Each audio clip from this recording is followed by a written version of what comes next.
नौबत खाने में इबादत नामक पाठ में कुछ कठिन शब्द दिए गए हैं, उसका अर्थ हम आपको बताते हैं जिससे आपको पाठ को समझने में आसानी होगी। ड्योढ़ी दिया गया है ना कि बालाजी की ड्योढ़ी पर जाकर इनके पिता पैगंबर बख्श जो है शहनाई बजाते थे। ये लाइन आया है किताब में।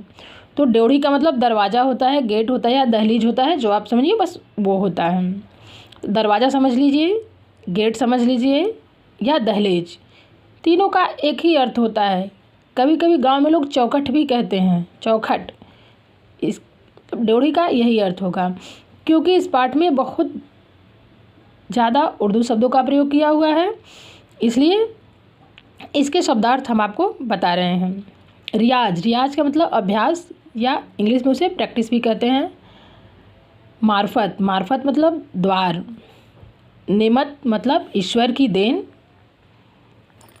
सजदा, वो जैसे पांचों वक्त की नमाज पढ़ते थे और सजदा करते थे, तो मतलब माथा टेकना, माथा टेकते थे, दुआ करते थे। इबादत, इबादत मतलब उपासना या पूजा। तासीर, आया है कि उनके मामा जी अमीरुद्दीन के मामा जी जो है इनको पहचान लिए थे कि ये शहनाई बजा सकते हैं, बजाएंगे इनके गुण को, तो उसी को तासीर कहते हैं। वो तासीर को देखे मतलब उनके गुण को पहचान लिए थे। श्रुति, श्रुति मतलब ध्वनि शब्द होता है। श्रुति मतलब ध्वनि शब्द होता है। उहापोह, उहापोह मतलब उलझन। तिलस्म, तिलस्म का मतलब क्या होता है? जादू। गमक का मतलब सुगंध या महक होता है। अजादरी, अजादरी का मतलब मातम करना होता है। एक चीज़ हम आपको बताना भूल गए उस वीडियो में कि ये शहनाई बजाते थे जिसमें मंगल ध्वनि निकलती थी। तो ये मंदिर में शहनाई बजाते थे और मंगल ध्वनि निकलती थी, लेकिन ये जब मुहर्रम के समय होता था तो ये शहनाई नहीं बजाते थे। 10 दिन का मातम मनाते थे, उसमें कोई भी राग और रागनी नहीं बजाते थे। 8वें दिन उसमें ये खड़े होकर शहनाई बजाते थे, लेकिन उसमें मातम की धुन निकलती थी, मातम मनाते थे।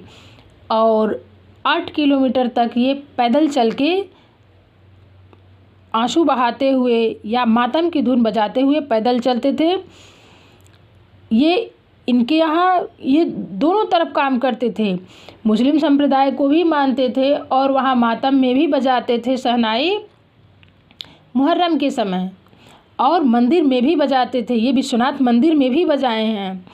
ये एक तरह से कहा जाए तो ये जातिवादिता के भेद का खंडन करते हैं कि दोनों तरफ काम करके। ये मुस्लिम थे तो मुस्लिम के यहाँ तो बजाते ही थे, मातम की धुन बजाते थे, लेकिन मंदिर में मंगल धुन भी बजाते थे।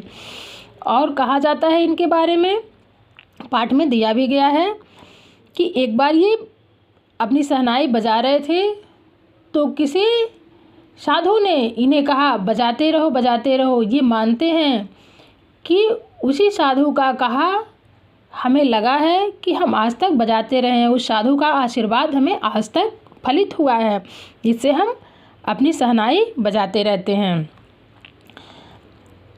बदस्तूर, बदस्तूर मतलब कायदे से या नियम से। नैसर्गिक, नैसर्गिक मतलब स्वाभाविक। दाद, दाद मतलब शाबाशी। तालीम, तालीम मतलब शिक्षा होता है। अदब मतलब कायदा या साहित्य होता है। अल्हम्दुलिल्लाह, अल्हम्दुलिल्लाह, ये जब शहनाई बजाते थे तो लोग वाह वाह करते थे, तो उसके जवाब में ये यही कहते थे अल्हम्दुलिल्लाह। मतलब इसके लिए ईश्वर की तारीफ़ करते थे कि मतलब ये ईश्वर की देन है, ईश्वर की तारीफ़ करते थे। जिजीविषा मतलब जानने की इच्छा। शिरकत मतलब शामिल होना, कि हर प्रोग्राम में, हर उत्सव में जो बनारसी में होता था विश्वनाथ के मंदिर में या फिर बालाजी के मंदिर में, तो हर उत्सव में ये शामिल होते थे। तो वहाँ आया है शिरकत, तो शिरकत शब्द का अर्थ शामिल होना होता है। अब इन शब्द अर्थ को जानने के बाद आपको इस पाठ को समझने में कोई परेशानी नहीं होगी। धन्यवाद।